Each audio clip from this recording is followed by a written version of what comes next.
CM की अध्यक्षता में हाई पावर परचेज कमेटी की बैठक लिए गए ये अहम फैसले।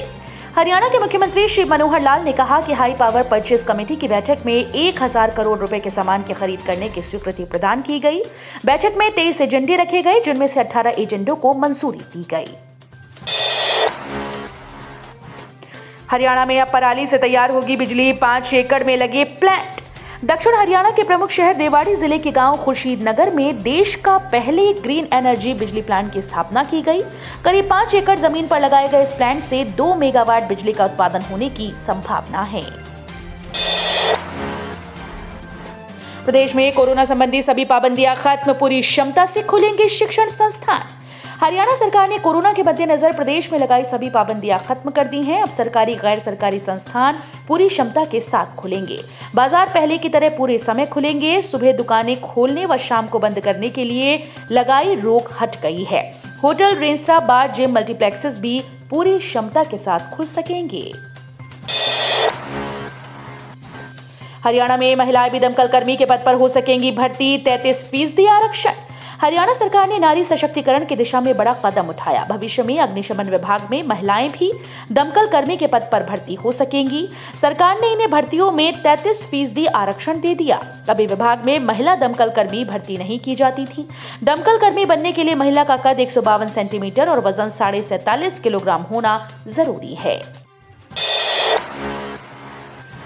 स्थानीय लोगों के लिए 75% नौकरी आरक्षित रखने के कानून पर हाईकोर्ट की रोक सुप्रीम कोर्ट ने हटाई।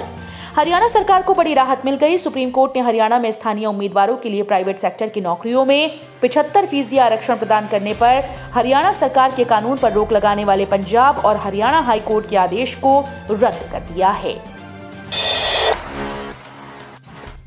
वेश बदलकर पुलिस को चकमा दे रहा था आरोपी साधु राजस्थान से धरा। हरियाणा के महेंद्रगढ़ में साध्वी से दुष्कर्म करने वाले साधु को गुरुवार को महेंद्रगढ़ की पुलिस ने राजस्थान के गांव मनेसर से गिरफ्तार कर लिया। मेडिकल करवाने के बाद पुलिस ने उसे अदालत में पेश किया, जहां से आरोपी को 2 दिन की पुलिस रिमांड पर भेज दिया गया। हादसे में आरोपी ट्रॉला चालक गिरफ्तार, नूह का रहने वाला है आरोपी। हरियाणा के सोनीपत में पंजाबी अभिनेता व गायक दीप सिद्धू की सड़क हादसे में मौत के मामले में ट्रॉला चालक को पुलिस ने गिरफ्तार कर लिया। दीप के भाई के बयान पर ट्रॉला चालक पर मुकदमा दर्ज किया गया था। चालक की तलाश में पुलिस की 3 टीम लगाई गई थी। पुलिस सिपाही व कमांडो भर्ती फर्जीवाड़े में कई नए खुलासे। बीएससी पास चपरासी और बीए पास बेलदार देते थे दूसरों की परीक्षा। हरियाणा पुलिस और कमांडो भर्ती फर्जीवाड़े में नए खुलासे हो रहे हैं। बिचौलियों के माध्यम से सरगना प्रत्येक अभ्यर्थी से 15 से 20 लाख रुपए में सौदा करते थे। इस मामले में भिवानी पुलिस 27 दिन में दोनों मामलों में 22 आरोपियों को गिरफ्तार कर चुकी है।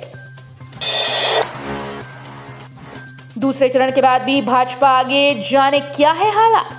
देश के 5 राज्यों में विधानसभा चुनाव हो रहे हैं। 14 फरवरी को उत्तर प्रदेश में दूसरे चरण की वोटिंग होगी, जबकि गोवा और उत्तराखंड में सभी सीट्स के लिए मतदान होगा। पंजाब और मणिपुर में भी चुनावी तापमान चरम पर है। सभी राज्यों में भाजपा, कांग्रेस समेत अन्य राजनीतिक दलों के बीच रस्साकशी जारी है।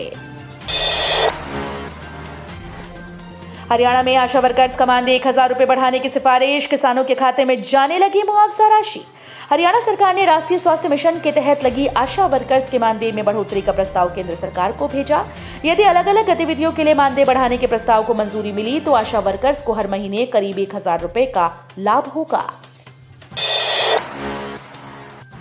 पंजाब चुनाव से पहले डेरा सच्चा सौदा में घमासान। नोटा और वोटिंग के वायरल मैसेज से असमंजस में अनुयायी। पंजाब चुनाव से 3 दिन पहले डेरा सच्चा सौदा सिरसा में गुटबंदी खुलकर सामने आ गई। डेरे का एक गुट अनुयायियों को नोटा का बटन दबाने को बोल रहा है, जबकि दूसरा गुट वोटिंग का संदेश दे रहा है।